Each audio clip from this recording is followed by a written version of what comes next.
Could you turn that light off? It's like glowing in the shit, that's not what I need. I need that light, but it's glowing behind me. I'll just handle this.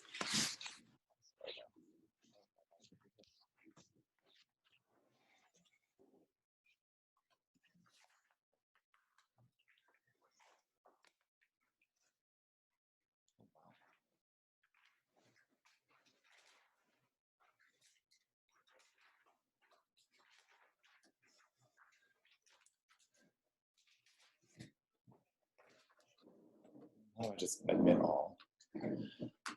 Oh my. Well, look at this. We're getting some traction. I like this. We just 3 o'clock exactly. We have people waiting. I feel so popular. Thank you so much, everyone. How you doing, everybody? Yeah. Well, I'm going to unmute everybody for a second so you can all say hi. How you doing? Outstanding. Outstanding. I love it, Jamie. Welcome. Miriam here. Oh, look. Everyone's here. I'm loving this. Okay. So, how do you do that background thing? I like the background thing.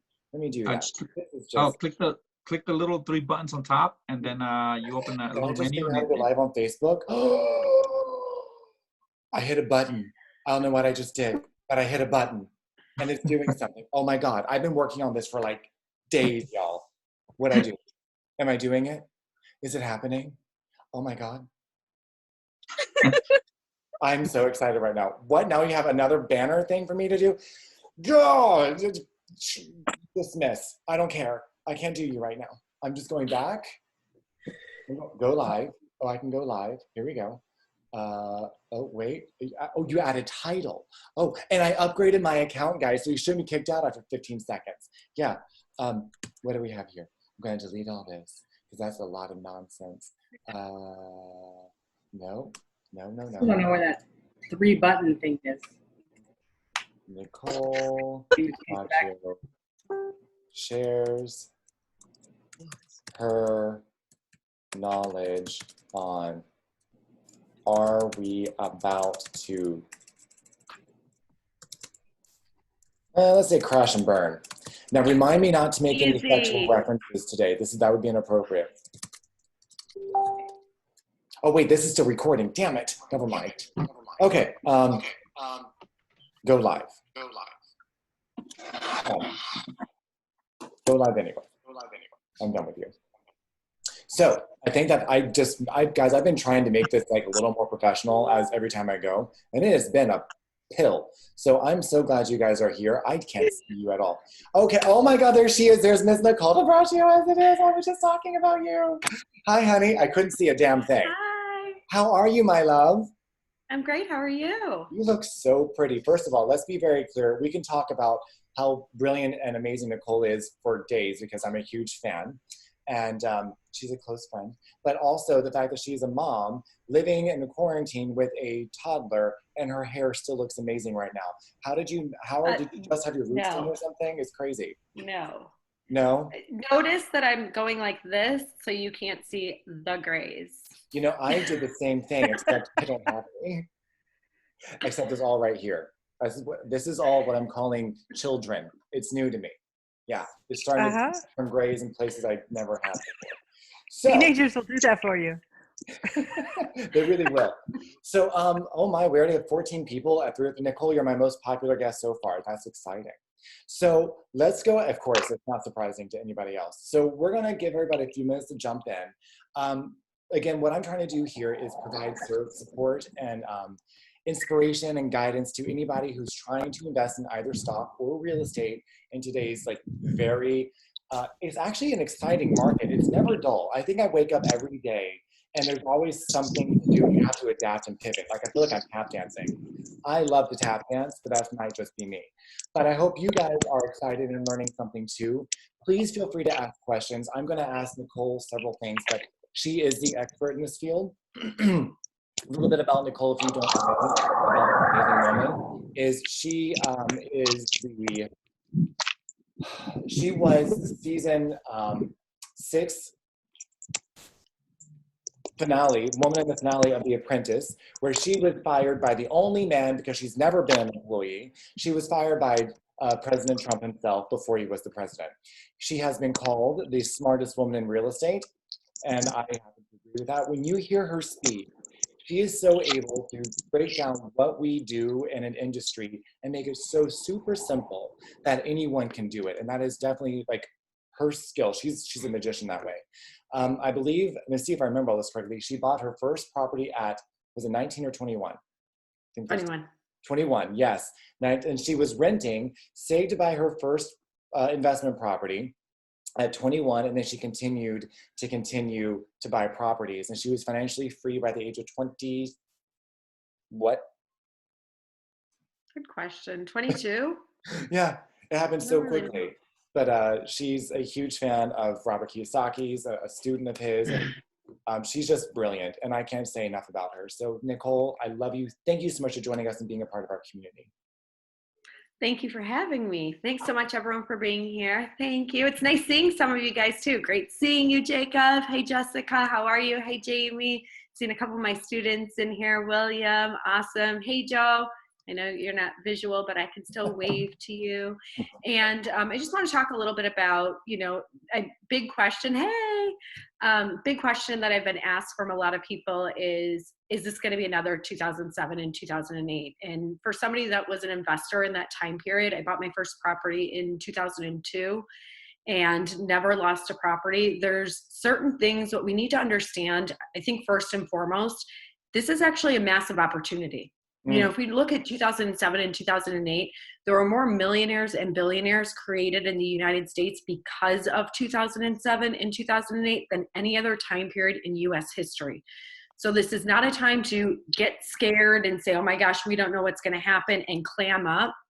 This is a time, use your education, use everything that you guys have, gained and invested in yourself and go with it. Because I can say probably anybody that's on here that was in my room, one thing that I would ask students, if you can have a time machine and go back to 2009 and 2010, what's one thing that you would do? And most people would say buy real estate. We are in that time or close to that time. Now, with that being said, big question is this going to be another 2007, 2008? In my opinion, no, not at all. I think it's going to be very different. With that being said, there is massive opportunity and we need to understand how to seize it. And I'll give my opinion on why I think it's different. One of the biggest things that I'll say is different. Bankers that saw everything happen in 2007 and 2008 are still bankers now. So they remember it. They lived through it. They know the mistakes that they've made. Not to mention the laws are completely different.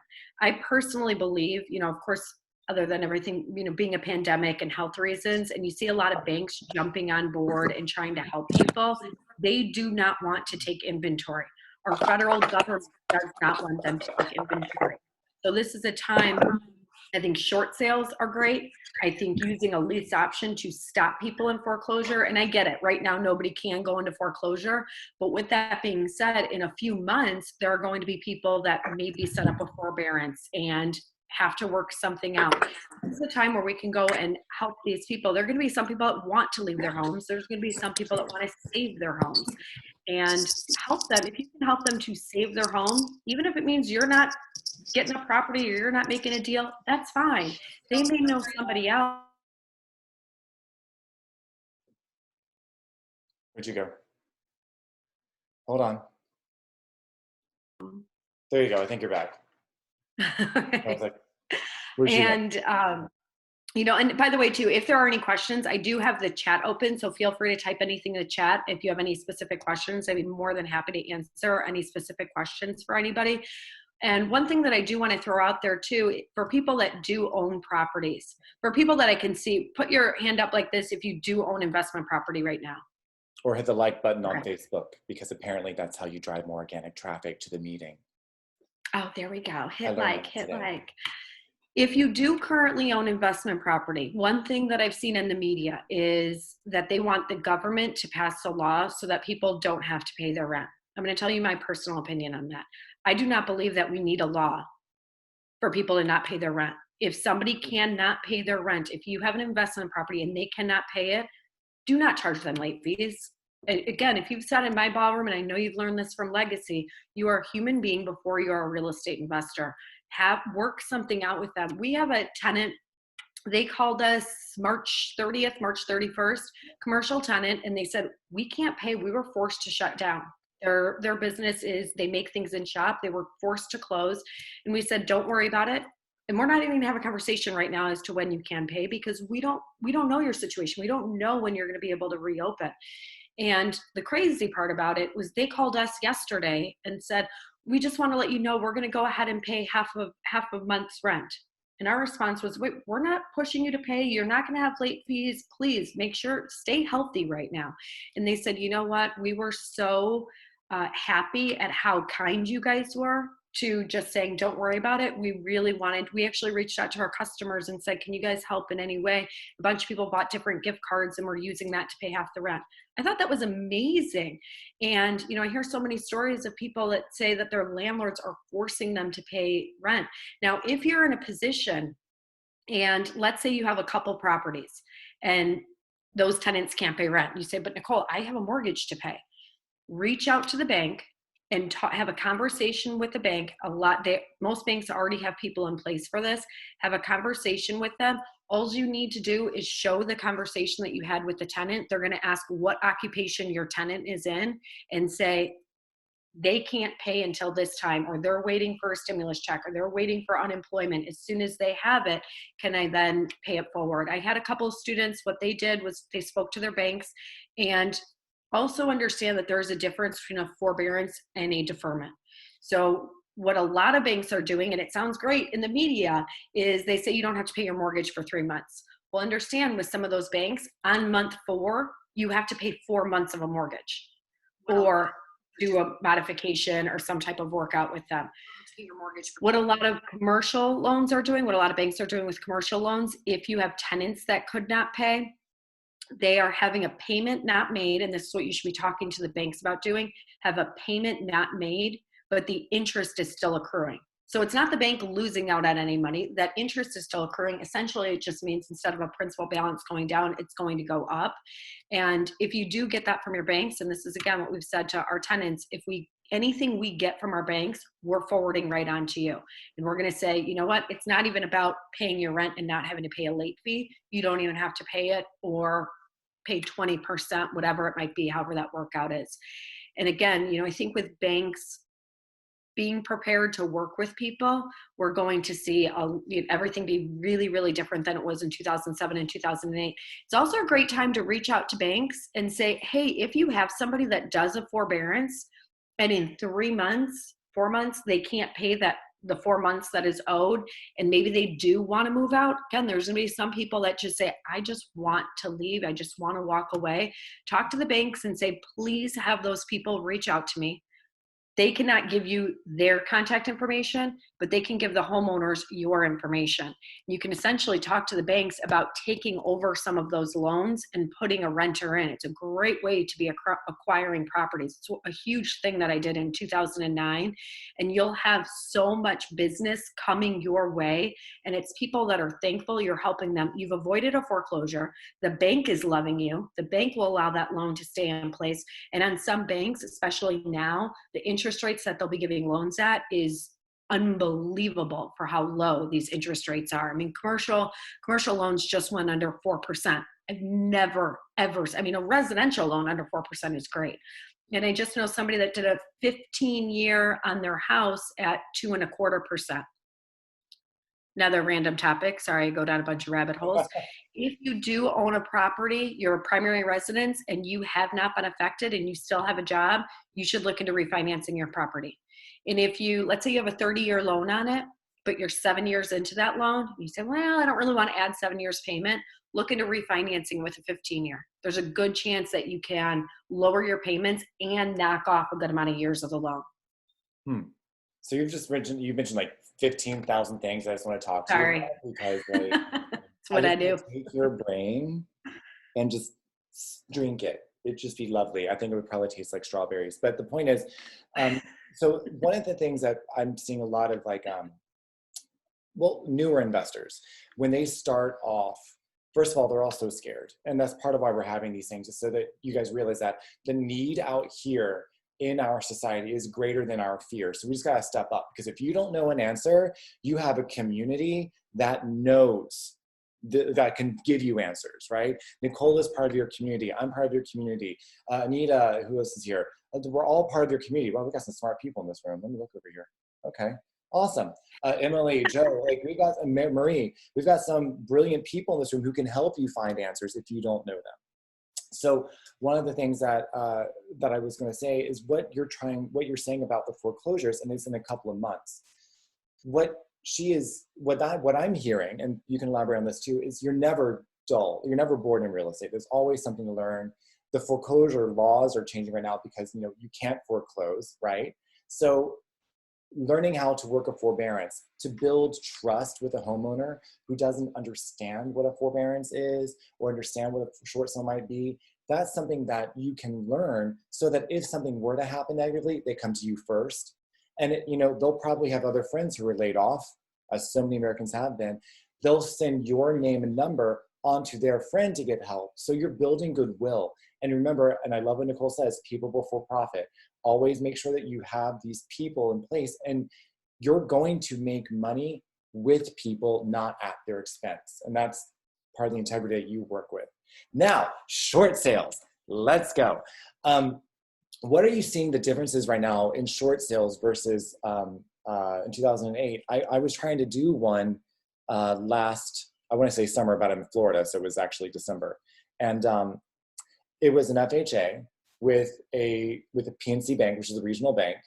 That was the absolute biggest headache I remember you called me about it, didn't you? Yeah, I did. And it was challenging. So I understand that back in the day, what we were trained to do through our training is to not go for FHA or first position, going for other lien positions.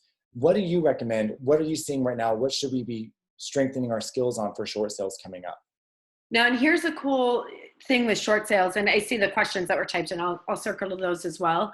Understand, again, this is another big difference between 2007 and 2008 and now. When 2007 and 2008 started happening, it's because so many people had 100% loans on their houses, 105%, 110%. So when this started to happen, they were like, take the keys. I don't have any money in my house anyways. What is different between then and now? One of the biggest things, people that even, let's say, can't pay their mortgage, they have equity in their house. I mean, we have people that bought their houses 3, 4, 5 years ago. They've not only paid them down, but the value on those properties have gone up dramatically. So for some of the people, if they're having problems, instead of doing a short sale, because remember, a short sale means that the bank is owed more money, which of course there still could be properties out there in that situation.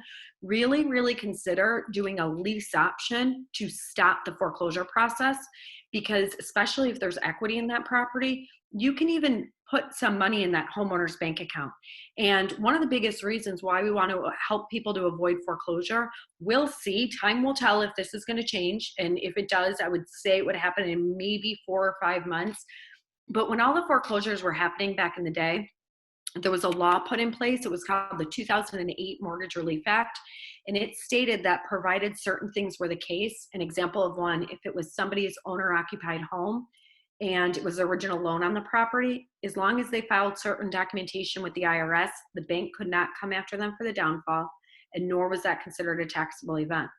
So when you saw people go into foreclosure and they didn't really, quote unquote, lose anything, or the bank didn't come after them, realize that that actually expired January 1st of 2017.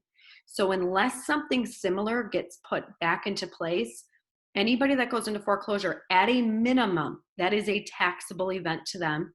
And most states, and a quick Google search will tell you on your state, but most states are what is called a deficiency judgment state.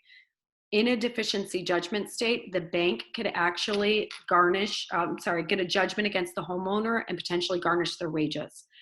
So even if, and this is where it will be difficult to help some people, because they are going to be so, call it, hung up on but I have $100,000 in equity in my house. And you say, okay, well, I'm trying to put something under contract to then wholesale it. So I need more meat on the bone. Instead of getting 100,000, you might get 50.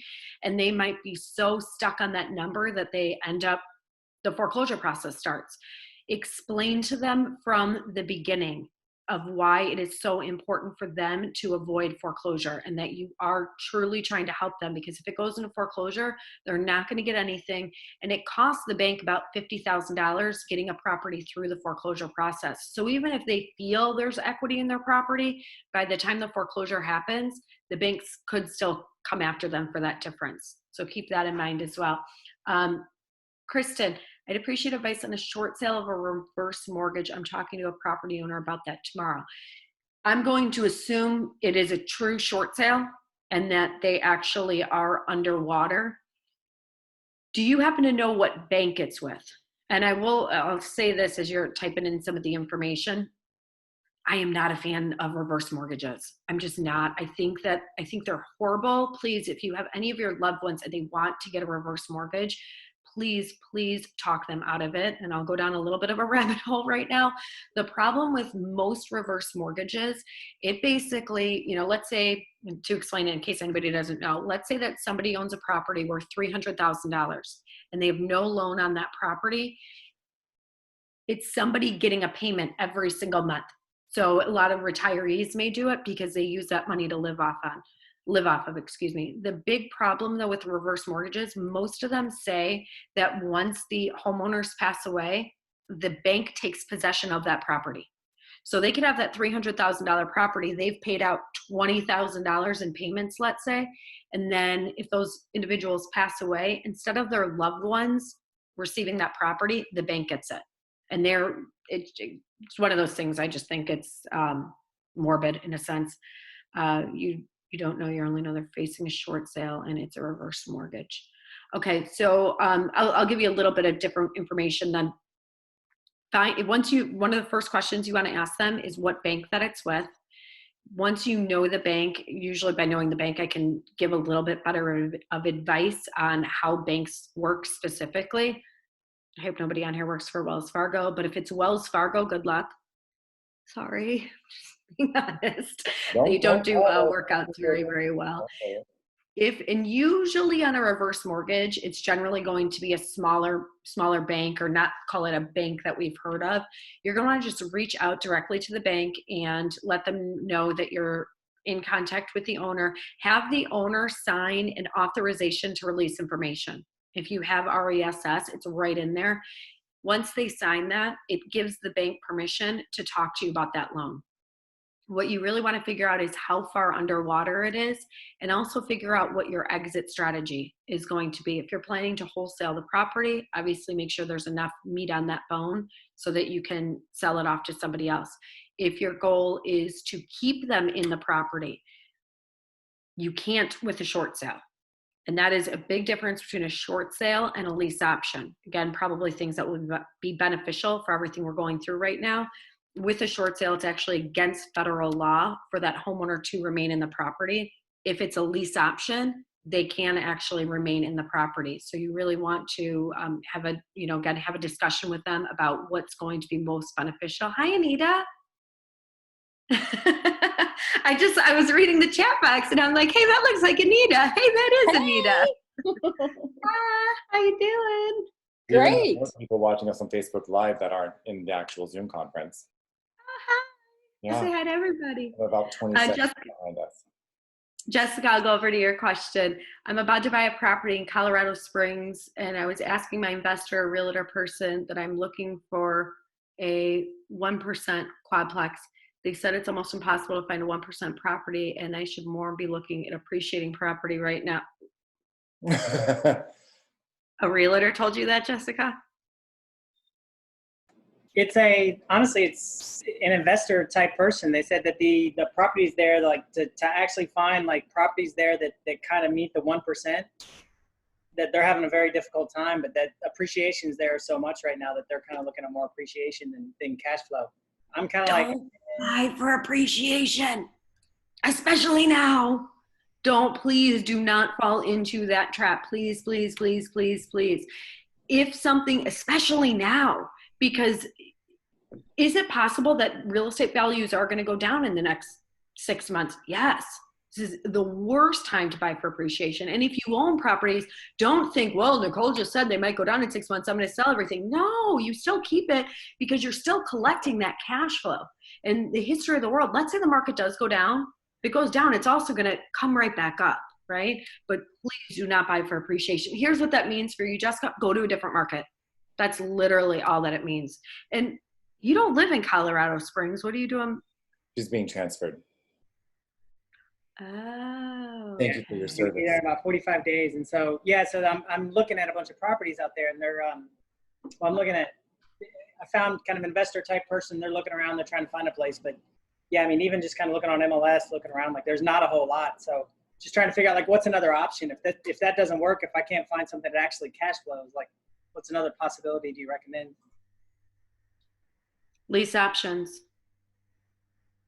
Because you do, I love lease options always. I just love them even more right now. Because if you can do a lease option, or even out there, maybe consider social housing. It's another great way to cash flow in markets that are more difficult to cash flow because you're bringing in more money. And I would bet, what are you laughing at, Jacob? I'm just smiling because I love social. Oh, you're just posing. I like looked over and I see Jacob. Even that went down. Yeah. Yeah, social housing, I think, would be another great one for you to consider because, again, it works in markets that are different. Now, of course, with that being said, it does take time to have social housing. And so it's one of those things where you bring in more money, but you do also have to give that business a little bit more. And it is something to build up to as opposed to buying a property and that money is coming in right away. They said they can get a property pretty much break even. Yeah, and I would just even keep looking. Put some posts out. Ooh, I'll tell you this too. It's a great time to do marketing if you're looking at quadplexes on any potential sellers coming to you.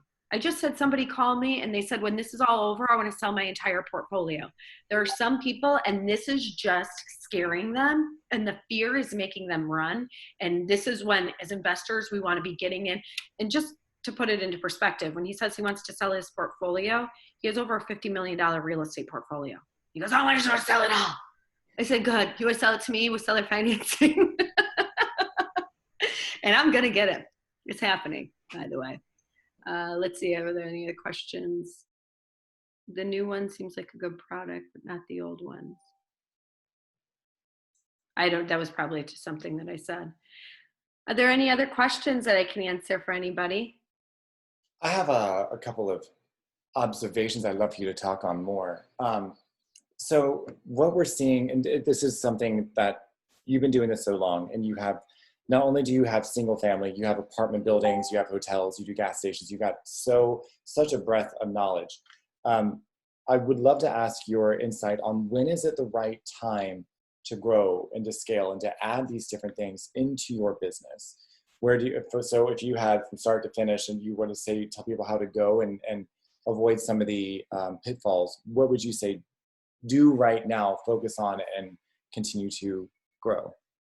Right now, I think lease options is a great strategy to focus on. Here's another interesting thing. When you talk about growing your business, I think we're going to see something really interesting happen in the real estate market. So in real estate in general, commercial has always lagged residential. You know, we talk about 2007, 2008, the residential market started to go down in 2007. Commercial wasn't actually affected until 2009. So I always tell people, if you want to know what's happening in commercial, watch residential, and commercial is going to lag. I think this might be the one time in history that we're going to see something different.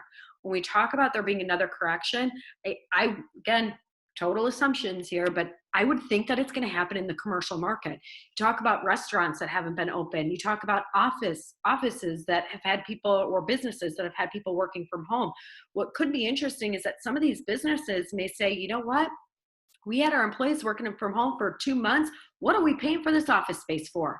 And they may choose to have people go back, go into working from home, and we'll see a dip in the commercial market. And again, personally, I think that the dip in the commercial market will be larger than the dip in the residential market.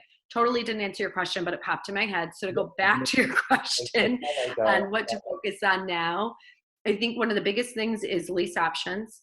And for those of you that already have some properties and you're wanting to scale it up, or even if you are just getting into some cash flow properties, consider multiple units. you've heard this in your training, but when you have a single family house, you're either 100% occupied or 100% vacant. And I'm not suggesting to run out and buy a $20 million property, but I am suggesting to buy a 3-unit or a 4-unit, 6-unit, even a 10-unit, because especially in these times right now, you are dramatically lowering your risk. And it's also a great time to be asking for seller financing. There's a lot of people that are just going to choose to sell because, again, of fear. They're not trained. They don't know what they're doing, and it's overtaking them. But they will love the idea of getting payments coming in every single month. And some of them may even take a loss. I had somebody call me yesterday, and he said, I have to be looking at this wrong. Right now, what they collect in rent, and then what I'm going to actually be paying every month for this with the seller financing, they're getting less money. And they said they're scared. That's ultimately what it is. And we're going to see a lot of people in that instance. And it's up to us to jump in and get on the game. I'll also say this. If you are wanting to call it test the commercial market, start by wholesaling. You can wholesale in commercial the exact same way that you can in residential. And it's a great way to get your feet wet in that industry without taking on that risk. I mean, I will say this. I wouldn't recommend buying a commercial property in the next 30 days. We have to see what's going to happen, and I think we're seeing a standstill right now in the market because of that. And I don't know, in 30 days, I'd probably give another recommendation to how much longer it's going to be. It's interesting. We don't know what's going to happen. I know that I am seeing a lot of people asking questions about Airbnbs because they're not making any money, and what to do with those properties as they go on and do it. What would you suggest for people who own and invest in Airbnbs at this moment? Convert them to social housing. I mean, it's your easiest, quickest way to get money in. There is so much governmental money available for this. And random side note too, for hopefully this should be everybody, for everybody that has set their business up correctly. Hopefully that's everybody. If it's not you, shame on you for not doing things correctly. If you did it correctly and you set your business up correctly and you've been making money in real estate, you would have also been paying yourself. Everybody knows what I'm talking about, right? There is just came out where it's actually starting to get funded. They did announce this a few weeks ago. There's something called, it's the PPP, like the letter P, PPP, Payment Protection Program, I believe what it stands for. You can actually go to, there's certain banks that are able to do it. I know US Bank is one of the biggest banks. It's different. I don't even know if it's through the SBA. It may be, but I'm not sure. But the payment protection, it is through the SBA. Okay. You can get it directly from banks. Like I said, I know US Bank is one of them. What you do is you show them what you've paid, what you've made not in the last 2.5 months, 2.5 month salary average. They give you a loan for that amount. And again, if we structure our business correctly, so if you have a corporation and you are paying yourself, you can get 2.5 months of payment. And it's a low interest loan. And then once you prove that it was actually used for payroll, at least 75% of it had to have been used for payroll, it's completely forgiven. So see, it pays to have set your business up correctly. For those of you who have got questions about social housing, we do have, there are so many ways to go about doing it. One of the easiest ways to describe it, well, one of the fastest ways, and right now, because even before we had COVID, we were already in a housing crunch. We're in a global pandemic. We're not in a housing pandemic. We're in a housing crunch. People still need a place to live. So if you have a property that you can turn into Section 8, that is something the government can help you with, and you can go really quickly because they already have a wait list of qualified renters there for you that they can put into your property. If you're looking for something else, depending on how involved you want to get, there's all sorts of amazing things you can do by offering social housing, especially if you want to go like a nonprofit route, which is a whole nother conversation. I'm learning a ton about that right now. But with nonprofits, after you've been in a business for 2 years, you get access to HUD properties that the general public does not. You also get access to different properties within your city and your county they're held in the courthouse that you're actually able to go and acquire. So that's going to be another way of growing your business down the line. But really think about what you're doing today and where you want to be in 2 or 3 years. Don't just think right now or one transaction. We keep harping on lease options because I think every call I have, everyone's talking about lease options. Now, a couple of things, because Nicole does invest in all around the country, there are some states who don't allow lease options like Texas, but they do involve finance. We will. Anita, you want to take this one or should I? You can do lease options in Texas. You just have to know how to structure them properly. I was getting there. You just had to give me a second. Go on, girl. No, people will say that you can't because it's near impossible to do a rent to own, but you need to understand the difference between rent to own and a lease option. And because the specific law in Texas, and Anita, you probably would know this better, so again, feel free to correct me, but the specific law in Texas states that anything that gets, a contract that gets signed, that you have to close on it within 9 months.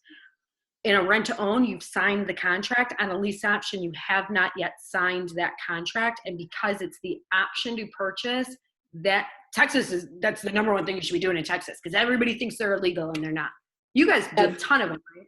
The only thing that you cannot do in Texas is you cannot do a sandwich lease option. You actually have to have title to the property. So that's one, but there's ways to structure that up too, but you have to have title to the property. And of course, whenever you do a lease with option, you have to have of course, your lease agreement has to be separate than your option agreement. And I believe it's 3 years. You can't do an option longer than 3 years. That if you go beyond 3 years, it's very frowned upon. It could get you in some trouble. That's awesome. So that's wonderful. Okay. What other questions do you guys have? I feel like I'm back with family. This is so nice. So tell me, does anybody have any other questions for any one of our panelists here, which apparently we're doing? Did you put a sport coat on for us, Jacob? Yeah, because underneath this is totally just a short sleeve t-shirt. This is the most. I'm wearing a sweatshirt from my high school. Oh, that's awesome. I'm not even wearing a bra today. I'm just letting it all hang out. Jacob, I want one of your curtains next time. I'm in yoga pants. Jacket next time. I'll be doing those, and that's more evening wear sometimes. So I'll do one of those next time. But you know. Guys, so I have a question. So how are you doing your business right now from home, Nicole? Wait, Marlon just said he has a question. Oh, go ahead, Marla. He didn't hear you. So I was talking to a local investor. I'm in Long Island in New York, and he's one of the top investors, wholesalers on the island, top 3. And he said he has completely put a halt to his marketing right now because everyone is so scared, and so far all of his marketing efforts has gotten a lot of backlash. I guess within New York, he feels a lot of people are almost angry that we would even try to work through this. How do you guys feel about it? Because in my mind, it seems like the time to really ramp up marketing when everyone else is backing off. That's my personal opinion, but I also am new to the entire industry, so I don't want to just be completely. I can see why people in New York would feel that way. I mean, because it's the epicenter of the United States, right? And now if it were me, I think that there's still ways of doing it and kind of going around it. Like, here's a perfect one. I read an article about a landlord in New York. Can't remember specifically where it was in New York, and you may have heard this, but he owns hundreds of buildings. He sent a letter out at the end of March and said, nobody is paying April rent. And if you were not affected, take the money and go support a small business. And he received obviously media attention because that's amazing. And he said, right now we should be helping each other. We should be staying safe. I would find his information, reach out to him and say, I think that's really, really cool what you did. And I am new to real estate and I want to learn from somebody like you. I would love to have a mentor that I can call on that can help me, because I want to someday, I hope we're never in this situation, but I would love that if I were set up the way you are set up to do the exact same thing. And if you tell me what properties that you're looking for, I'd love that once we get through this to be able to find properties for you. And I think he would love that phone call and appreciate that he was recognized for what he did, and he deserves to be recognized for what he did. With that being said, I think another option would be going into different markets. You know, I mean, New York is New York. You live there, you know. So New Yorkers can be a little bit tough sometimes. Is it, possible to go into the Midwest and be doing things on the computer? Absolutely. People in the Midwest are going stir crazy. I will tell you, I woke up to snow today in Chicago, literally. Woke up to snow. on the ground, not snowing in the air. Yesterday it was snowing in the air. It stuck. Everything was covered. It's already melted, but it was covered. So, I mean, people are stir crazy and looking for things to do. And I think focusing on markets that call it aren't as high as in New York would be a great thing. There Great is something utilization. else that I was actually talking to Anita about this yesterday. When what we're always having to pivot, like right now in our house, I'm having to put our kids to work. And I have my business partner staying with us through COVID, so we can actually get movement with certain things. There's nothing wrong, and this is where what I'm trying to do with this is partnering up with people who have the ability and the experience to help you get through these downturns. There is nothing wrong with Marlon changing your strategy to go do marketing for someone who you know can perform and can buy. For example, I'm going to be using Nicole here as an example. If you were to find out what Nicole's preferences would be, what zip codes, whatever she's willing to look for in what areas, and you help her build her business by you putting marketing out there and you get those deals at her terms, guess what? She's already said she'd buy it from you. Or if it were anybody else that you've met along your investment journey. You don't have to do it right now. And that's what I think is so brilliant about you know what I mean, about COVID, is you have to start thinking outside and bigger. And our network of investors that we are part of is huge. It's nationwide. They are brilliant people, some smarter than others, but we do have people who can buy and are buying right now. So if you learn who you want to work and help with, learn from, then ally yourself with them. Make your marketing that way and do that same thing. I'm doing the same thing with Anita right now. I've got all these leads in the Dallas area. I'm trying to touch them again, see what their terms are, get them under contract, and then boom, Anita's right there. I'll do the same thing with anybody in the Midwest with Nicole. I'll do the same thing with Travis and Charlotte. I mean, you guys have investors in your database who you know are big fish, right? And right now those big fish are hungry. Go out there and ask them what they want for dinner and then just get it going. There's nothing wrong with you doing that. And also, if you are going to be marketing in those sensitive hotspots, be sensitive in your marketing. Instead of saying, hey, we'll buy your house, say, please stay safe during this troubling time. We are here to help you. It's what good neighbors do. Thomas Reed Global. Yeah, I wanted to ask Marlon, are you calling people? I have been calling people, yes. Okay, and what are you leading with? What do you say when you call? When I call right now, I've only been doing follow-ups, so I haven't been calling. Okay. And the first thing I'm doing is just checking in, just saying, hey, how's it going? We spoke about a month ago. I just wanted to see how you're doing right now. Okay. So it's sort of like Jacob said, you got to say, I want to know how I can help you. What can I do to help you? And it may, do you need me to drop off something? Are you looking for something that maybe I have in my area and I can bring it to your house?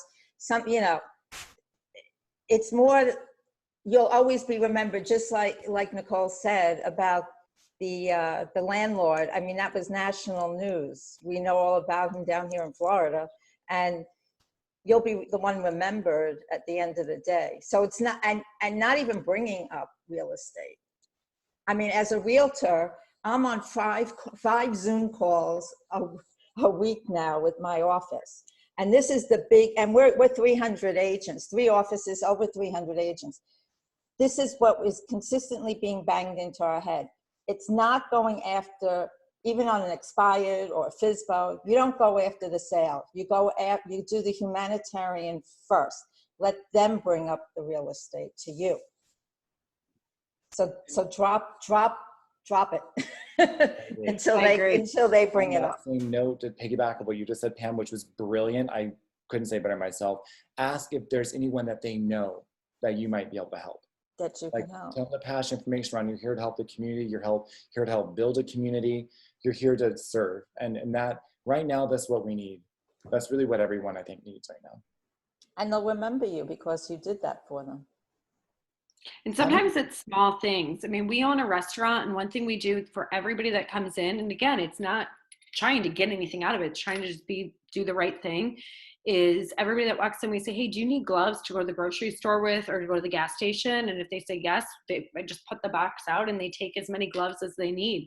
And some people went and posted on Facebook, can you believe this restaurant gave us gloves? And again, not even our intent, it's just everybody's trying to do the best that they can do and what they can do to help to help other people and to really stop the spread of the virus as much as we can. And yeah, I agree. I think that if you're going out there and helping people for whatever it is that they could need, it'll come back. And if it doesn't, honestly, who cares? You still help somebody, right? It's good karma. You guys are awesome. Like, we are having to buy our toilet paper and our paper towels from Tijuana Flats. That is a burrito joint, right? But it's a little right? It's here in Southwest, little chain. And you can go and buy, burritos and tacos, but no one's going in. They are literally selling paper towels and toilet paper. That's where I have to go get my paper products. And you know what? Love me some Tijuana Flats. If anybody wants to find, they're delicious. And they also have margaritas to go. So there's my plug. That's awesome, Marie. I was just going to say there's a restaurant near here. All takeout orders get a roll of toilet paper. She said Tex-Mex restaurant gives out a branded roll of toilet paper at their takeout orders. How smart. Why not? Be creative. I mean, and that could even be a good marketing thing that comes out of this is you take a roll of toilet paper and on the outside or all the way the brown part in the middle, don't forget to think about me. So they get to the bottom of the roll of toilet paper. There you are, hi. Put your sticker on the inside with your name and phone number. And I'm glad we've been so close for so long. It's we've been around together. Oh God, I'm going to go to bed. It's going to be hard to roll it back up again. But hey, you'll figure out a way, Jacob. You always do. I be creative. So is there, I know I had a weird question for you about what's going on right now. This is a little more broad scope, so we can all talk a little bit more. And again, stretching our investor mind outside of just real estate. We have some amazing stock investors in here. Where's Marie? Is she here? She was here a second. She's there, yeah. Okay, so, but I asked Nicole briefly earlier what she's seeing. She also does a lot of gas stations and hotels. So what are you seeing right now with oil and gas? Obviously, prices have plummeted. You were saying earlier that no one's driving. What are you seeing parallels with oil and gas and real estate right now? What should we be watching? We're just watching the charts and seeing how things are going down and whether, it's probably not a good time to buy yet, but we'll get to a bottom eventually. Just being poised. Well, you didn't want to get to a bottom. Nicole? No, I agree. Why are you guys both laughing? I don't understand. I'm trying to figure out why everyone's laughing. No reason at all. Just keep going. I feel like there's something on my face and everybody knows it except me. No, I agree with what Marie said. I think there's going to be a bottom, and this is everything that's going on in the world right now. We don't have anything to compare it to, so we can't say, oh well, when this happened, this was the outcome. When this happened, there's nothing, and nor do we know how long this is going to be. I just read the state of Illinois is probably that once we do get out of this, that for the next 2 years, all restaurants are going to be required to have throwaway menus. Just different. I mean, we are going to have a new normal that comes out of this. And the other thing, that I will say too, when it comes to oil and gas, as much as everything has plummeted, when we see the price at the gas stations that it's gone down, realize gas stations haven't been affected as much as you would necessarily think because their pricing plummeted even more and they're still getting good margins, if that makes sense. Yeah. Decent margins, still making less money. By no means am I saying, oh, they're making the exact same net profit, that they were making or net income that they were making before. It is less, but not as dramatic as you would think.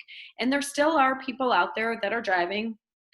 Gas stations can be very, very thankful to Amazon and to FedEx and to UPS and all the delivery services because a lot of them are actually even driving more. I mean, one thing that I do every day is bring food to local area hospitals, and I'm surprised how many people are on the road. I sit there and I'm like looking right, looking left. I'm like, don't these people know and I'm going to put a sign up, like, don't you know you're supposed to stay home? But then I'm waiting for them to be like, doesn't that include you too? So are you noticing traffic, people are a little nicer? Because I remember Chicago, I lived there for 7 years, and let me tell you, those can be some very noisy highways. Are people a little nicer? Yeah. Right? They like stop and they let you go. And yeah, they've been a lot nicer. I think people are becoming more human right now. And that's why I think the businesses who are able to adapt and be more human, like giving toilet paper with your takeout, or in my case, margaritas with your paper towels, then you're actually able to sustain a lot of this. And I think that's so awesome. And so often, most big real estate corporations, they look at the bottom dollar. They're padding things. And that's just, that lack of humanity is what's going to drive a lot of issues. I also had one more thing I wanted to mention. I'm going to actually say something on that, if I may. Go ahead.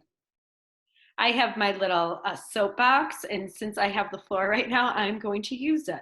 One thing that I do want to point out to everybody, please support small businesses right now. And the reason why I say that is understand who is nourishing the people that are saving lives right now, and it is small businesses. And I'm not saying that corporations aren't doing anything, but from what I've seen in my town, because like I said, we own a restaurant, we own a coffee shop, it irks me every single time I drive past a Starbucks and I see how long the line is, and I sit there and think, Starbucks isn't bringing hundreds of meals to the health workers to save your lives, yet you're going there and you're not coming to our coffee shop. So I'm throwing that out there just because, again, that's me on a soapbox. Remember who is giving back right now. And small businesses that aren't bringing in what they've been bringing in by any means are stepping up. And I think it's awesome. You know, it's like what we saw in New York on September 11th and the entire country, where people came together. And I think right now we're seeing people come together. We're also seeing a lot of negativity. Don't be that negative person on Facebook. So yeah, that's my little soapbox. Sorry, Jacob, I cut you off. Yeah, there's no reason to apologize. I'm a part of another group that you have to be invited to be a part of and travel to. Ironically, our meeting was canceled due to COVID, but one of the people who we met, I mean, the speakers are like the man who created the Make-A-Wish Foundation, the man who created Salesforce. I can't remember anybody's names. They're people, but they're bigwigs, right? But they always have newer entrepreneurs that go in too. And this is something that's interesting that I think we should all keep our eyes out. And I will find the name of this millennial boys, prepubescent kids company. And he's being a disruptor in the real estate market. And this is something I find really interesting.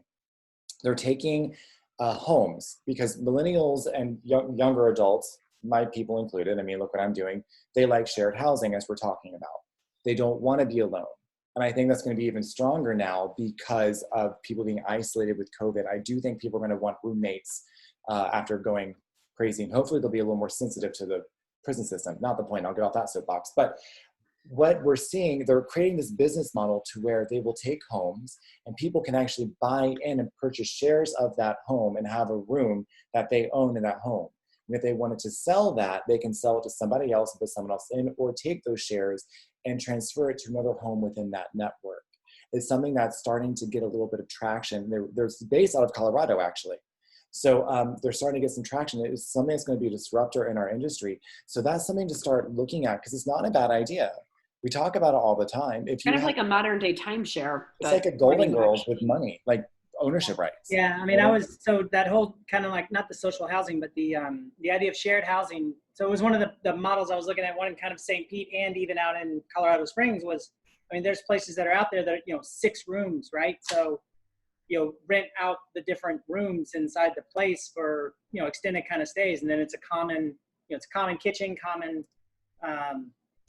some common shared type things, but then in general, you're renting out your room for long term. And a lot of times it's for millennials or people just kind of getting out of college with lots of debt type thing. But I hadn't heard the twist of selling it.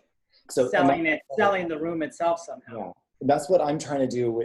This is, again, I have a big vision with what I'm doing with my nonprofit, but ideally I'm taking these kids who are homeless to homeowners in 3 years.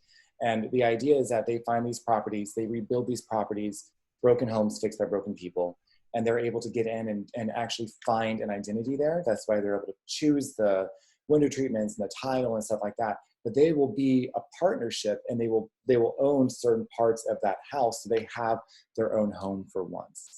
And part of that is understanding that they're going to have shares of that. It's like a co-op type thing, but in a single family home, if you would. But the idea, I thought, was just a really interesting concept that is going on elsewhere. So there are different ways of doing real estate if you're creative.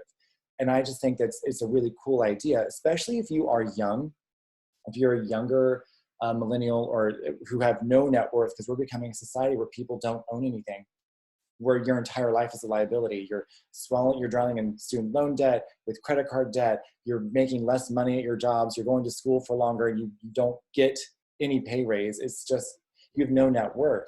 But if you're able to even take a $200,000 home that's 4 bedrooms and you have $50,000 worth of it, that is yours. At least that helps your net worth if you structure the corporation correctly. I'm still working a lot of that part out for what I would do with my kids, but the idea is, again, whoever you're helping, help them up. Not help them out, help them up. Let's all grow together. Well, guys, it is 3:55. Wait, one more quick thing, sorry. Yes. Because you asked earlier about Airbnbs. If you know anybody with vacant Airbnbs or vacant properties or vacant RVs that might be second houses, donate them to healthcare workers. I mean, that's, again, it's just the right thing to do. At some point, there probably will be a tax write-off for it, I would imagine. That there's, like, I know for RVs, there's a website, it's called RVs for MDs, where you're able to then put the RVs right on their property. There was a story of somebody in the Chicago area. He was sleeping on his porch, a nurse. He was sleeping on his porch so that he would not go in the home with his family. Now, I have to tell you, I already did tell you, I woke up to snow today. It's not like, oh, well, he's outside. It's cold here right now. I mean, a week ago it was 78 degrees. Welcome to Chicago. But yeah, if you have anybody with vacant properties and they're saying, well, I can't even rent it or anything else, just donate it to the medical field. And there are so many ways to make it a tax deduction, actually. I'll get on that next time. I've learned a lot. So guys, has this been helpful to have Ms. Nicole Di Braccio giving you guys some love and sharing some knowledge? Yeah? Yes. Let's give a round of applause. Yes, thank you. Thank you for being a part of this. You're such an incredible member and keystone of our community. And all of you are amazing, and I'm so glad you're all making the time to be here and supporting this. Please invite your friends. Again, the idea is that we're all helping each other navigate this new space and helping each other reach out. So if there's something that you took away from this meeting, from this today, please write it in the comments section. Please let everybody know what you're taking away so we can reach out. And again, share emails with each other, ask questions. You've got some brilliant stock people here. You've got genius real estate people here. You've got veterans, you've got brokers, you've got real estate professionals like you wouldn't believe. So start sharing, let's build this community. I'm also gonna ask you guys to go ahead and like my page that I'm putting this on. It's called Real Talk, Real Estate at All Levels. So go ahead and like that so we can keep this community building. And yeah, you guys are amazing. Thank you so much. Thanks, guys. Nice seeing everyone. Friday. Thanks. Friday, we're going to have Thank you. here. So if you guys want to come and learn about text message marketing, we're going to do that Friday at 3 o'clock. Okay? Mwah! Bye, everybody. Bye, guys. Bye. Hi. Hello. Awesome. Hello. Hello. Hey, Jacob. Thank you. You're welcome. Awesome. I will be reaching out to you. I'll send you my number on Messenger. Okay. Okay. Thank you so No much for problem. putting this together. My Appreciate it. pleasure. We'll see you Friday, or I'll talk to you in a minute, whatever. Cool. Okay. Thanks, buddy. Appreciate it.